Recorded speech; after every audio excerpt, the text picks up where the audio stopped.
peux vous dire que, premièrement, qu'au niveau national, quelques mois précédents, le début de cette pandémie, le Chili était déjà très affecté par une crise sociale et politique qui a débuté le 18 octobre de l'année passée. Donc, le secteur éducation avait déjà souffert des perturbations. Les institutions d'éducation supérieure avaient dû mettre en place des dispositifs pour assurer la continuité pédagogique. Donc, cette crise sanitaire nous a touchés de plein fouet. Et au tout début du premier semestre académique 2020, la rentrée des étudiants de première année a eu lieu le 16 mars et la rentrée des étudiants, les autres étudiants étaient prévus pour le 30 mars. Mais le 3 de ce même mois, le premier cas de Covid a été détecté dans le pays. Et 10 jours après, tous les établissements d'éducation ont dû fermer les portes. La rentrée a donc dû se faire de manière virtuelle.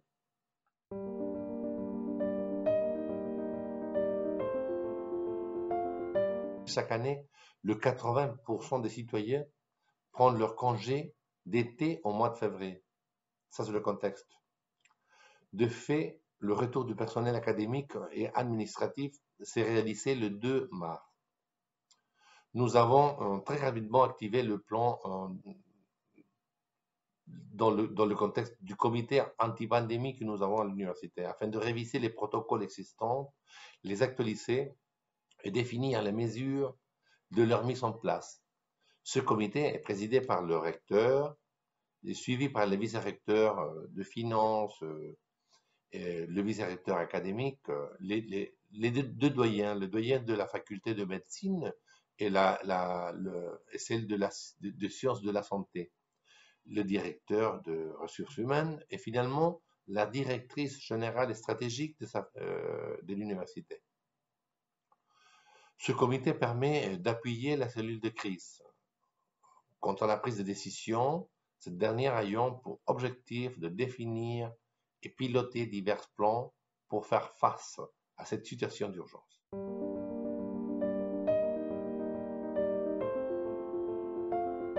Tous les cours sont assurés de manière virtuelle à travers une plateforme chez nous, Moodle et Zoom, premièrement. Cela implique qu'un nombre important de professeurs ont dû s'adapter rapidement à des outils informatiques et technologiques et repenser leur manière d'enseigner. Pour cela, le vice-rectorat académique a mis en place, grâce à l'expertise de notre centre d'éducation virtuelle, des formations pour les professeurs et pour les étudiants, pour les accompagner dans cette nouvelle forme d'enseignement.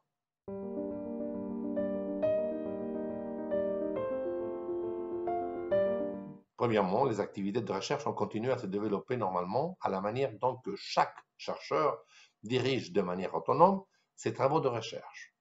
En ce qui concerne les travaux de laboratoire, nous avons permis aux chercheurs de venir de manière rotative, n'est-ce pas, dans les locaux pour avancer sur les expérimentations en respectant les protocoles sanitaires mis en place dans notre établissement. En revanche, nous avons élargi la diffusion de nouvelles sources de financement pour les projets de recherche au sein de la communauté académique de l'université.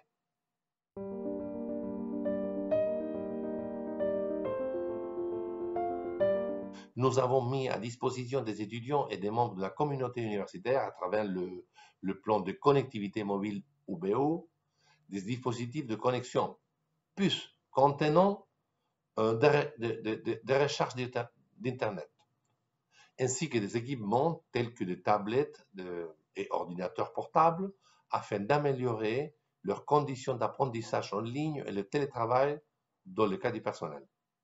Troisièmement, en ce qui concerne les activités d'extension, au travers des plateformes d'utilisation massive que nous avons mis à disposition de notre communauté, un ensemble d'outils centrés sur l'écosystème du bien-être et du bonheur.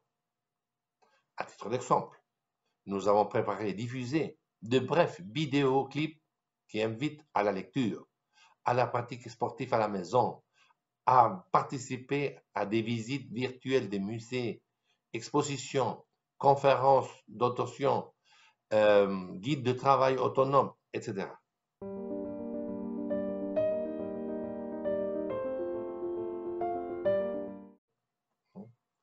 Bon, en ce qui concerne ces mobilités, nous avons aidé nos étudiants qui se trouvaient à l'étranger en début d'année à rentrer dans le pays avant la fermeture des frontières.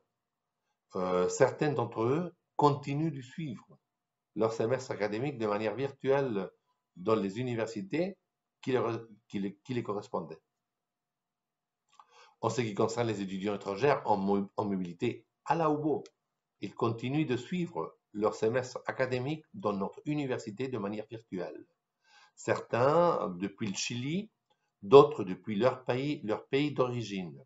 En ce qui concerne le deuxième semestre, nous avons suspendu les mobilités présentielles d'étudiantes, mais nous sommes en train de développer un programme de mobilité internationale virtuelle, permettant à nos étudiants de pouvoir suivre une partie de leurs cours en échange dans une des universités partenaires de manière virtuelle.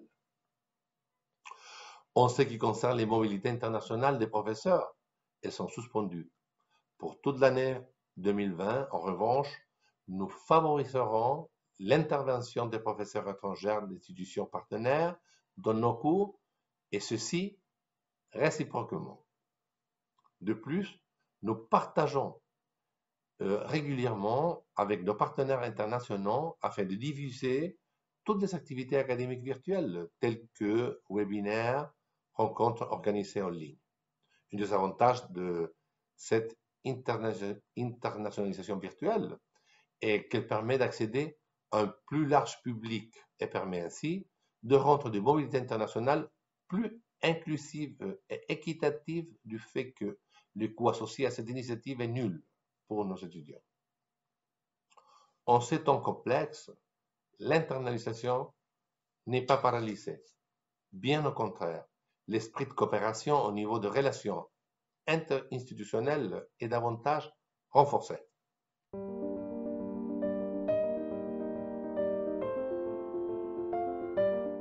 Bon, je peux vous dire que pour une gouvernance efficiente et efficace face à cette crise, la grande quantité et diversité d'outils de communication en ligne ont été de grande utilité. Ceci dit, de préférence, nous avons utilisé Teams de Microsoft et Zoom.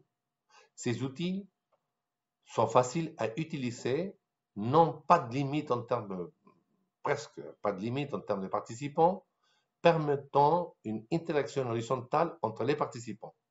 Une communication synchronisée, il permet de partager des documents et les analyser ensemble d'une manière beaucoup plus expédiée que lors de réunions présentielles.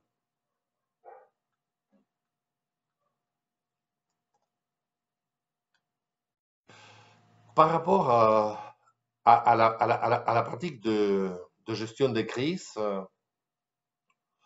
qu'est-ce que je veux dire? Que, effectivement, l'Université Bernardo Higgins compte sur un plan anti-pandémie qui nous a permis de faciliter l'articulation des actions de la cellule de crise qui s'articule de manière efficiente avec le comité paritaire institutionnel qui, entre autres fonctions, gère les risques. Le défi actuel du comité anti-pandémie est de travailler sur la détermination de protocoles pour le retour progressif aux activités académiques dans les modalités semi-présentielles. Une situation qui pourrait se produire à partir du mois de septembre de 2020.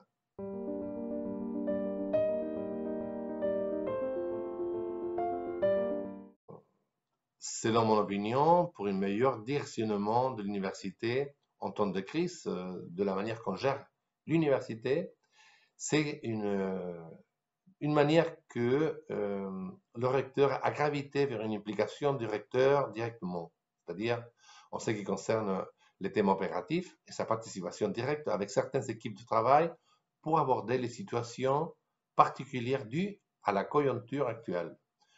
Ça constitue une bonne pratique et il va impacter positivement dans la gestion institutionnelle.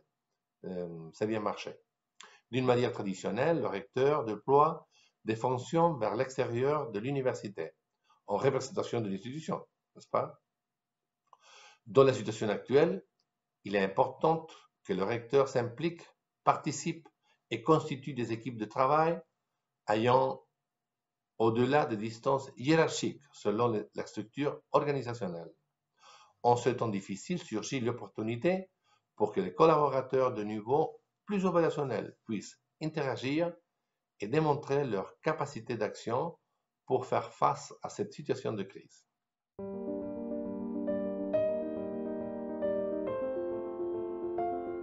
3 points importants pour moi. Réviser et compter sur des plans de sécurité actualisés au niveau institutionnel et aussi des pays, du fait que les risques globaux seront plus fréquents et de ce que nous avions connu dans l'histoire de l'humanité et en particulier dans le cas du Chili, où nous avons déjà connu entre 8 et 10 crises sanitaires, certaines brèves et d'autres très prolongées, durant les 150 dernières années. Deuxièmement, un autre apprentissage que cette pandémie va nous laisser est que nous devons nous préoccuper des aspects émotionnels et affectifs de notre communauté à travers des actions qui nous aident à identifier les facteurs de risque, une détection opportune de changements émotionnels et habiliter un réel écosystème de bien-être et bonheur.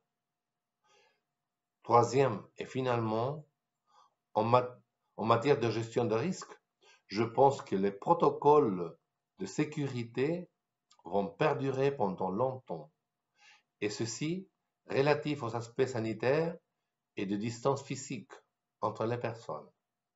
Merci. Au revoir, bonne journée.